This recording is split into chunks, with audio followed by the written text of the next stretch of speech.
to vreme pronela se vest da u jednoj poarbanašnoj porodici nalazi se ništa manje nego krst svetog kneza Lazara. Tada na scenu stupa Draginja Petrović, koja nije žalila svog imetka. Stigla je do te porodice koja je nekad bila srpska, međutim vremenom je primila islam, a posle su se konvertovali u albanstvo. Uspela da se dogovori sa njima da otkupi taj krst i da ga donese u Beograd.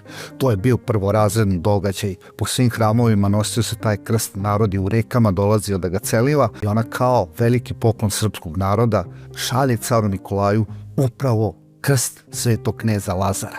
Ostaje u sećanju to čuveno pismo ruskog imperatora Nikolaja II. Koji podsjeća regenta kralja Aleksandra na epsko i veliko hrabro povlačenje srpske vojske i sa druge strane da je napomenuo da ova žrtva neće biti zaboravljena i da će doći do obnove Srbije, ali ne Srbije, već velike Srbije.